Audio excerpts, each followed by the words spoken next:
There was a city that always sounded like buses and tired shoes, a place where the sky seemed to pause in a long gray blink. Alma lived there, carrying the weight of many small no's on her shoulders. She worked 2 jobs, cared for her sick mother, and hid a painter's heart in a jar of dry brushes on the kitchen counter. Most days, life felt the size of a grocery line. Inch forward, pay, leave. On a Monday that echoed like all the others, the rain fell with the stubbornness of 1,000 needles. Alma missed her bus and ran beneath the metal lip of a closed shop to keep from being soaked. She hugged her bag, the way people hug one certain thing when they're not sure about anything else. That was when she heard a scratch of sound, the rasp of a match, and saw a small, trembling light. A man in a yellow coat stood there, a lamplighter from no era she could name, holding a glass-caged flame that seemed to pulse in rhythm with the rain. He stepped closer, the tiny lantern like a private sunrise. "Anyone who has lost their brightness," he said softly, "can walk with me to the next block. The lantern won't dry you. It will give you direction." Alma let out a small laugh, half courtesy, half yearning. She stepped into the narrow circle of light and walked in the stranger's company. The street didn't change. Same potholes, same puddles, same cracked advertisements. But inside her, something loosened. Each step taken with that flame suggested the rain was not the only thing happening. "Do you do this for a living?" she asked. "I work with remembering," he said. "I remind people there is light. When they forget, they become hostages to weather. Outside weather or inside weather? Who can tell the difference?" At the end of the block, he stopped.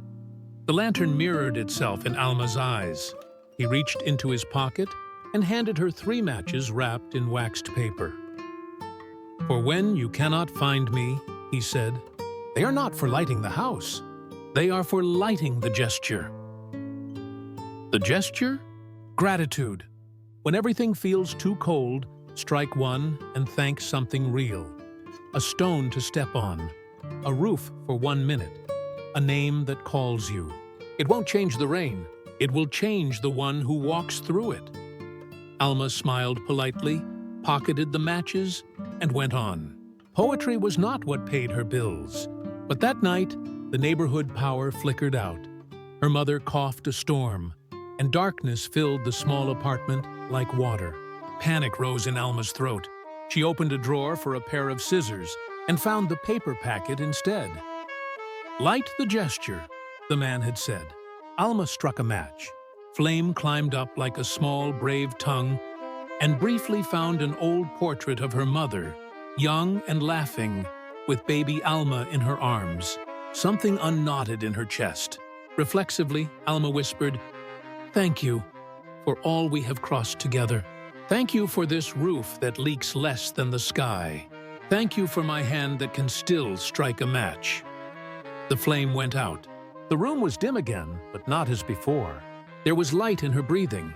The next day, the bulb was replaced. The cough eased. Small victories, someone might say. For Alma, they were doorways. Days passed. Every setback became an invitation. A large order was canceled. She lit the second match and thanked the legs that could carry her to new customers. A boss raised his voice. She locked herself in a restroom stall, struck a flame, and thanked the spine that didn't collapse. On a Saturday, when the bus broke down on the way to work, she used the third match, inhaled slowly, and gave thanks for the long street, for the stray dog asleep in a cardboard box, for the ocean-sized chance of being alive to feel it all. The matches ran out. And then what? Life kept testing. One night, her mother's fever spiked. On a Tuesday, the rain came sideways. On a Thursday, the bank account sighed. With empty pockets and no flame to summon, Alma looked at her hands. She mimed the motion of striking a match. Nothing in the visible world ignited, but something in her did. "Thank you," she whispered to no audience, "for this chance to be gentle with myself, even without immediate answers." That thank you opened a new hallway. She fetched her brushes. She painted an open window on a crooked wall. She painted rain from the inside, as if it were warm. She painted a lamplighter in a yellow coat walking through puddles, as if to tell every canvas, I exist wherever someone remembers to say thank you. A friend saw the paintings and insisted on a small display.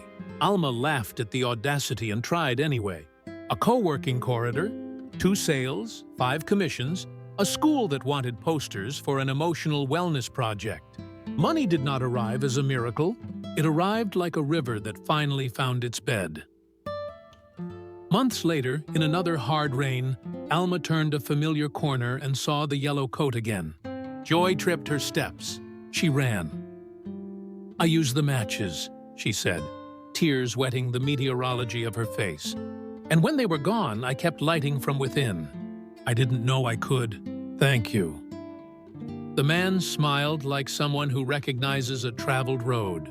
This time, he offered not matches, but a small oval mirror. When storms come, he said, you already know how to light. Now learn to see the light that's yours. Alma held the mirror and saw her own eyes shining through the rain. The city remained noisy and imperfect, with late buses and bills. But a secret gear had changed direction. She walked home certain of one simple thing. Gratitude isn't a way to deny the weather. It is a way to carry a lantern through it. Gratitude doesn't dry the rain. It brightens the one who crosses it.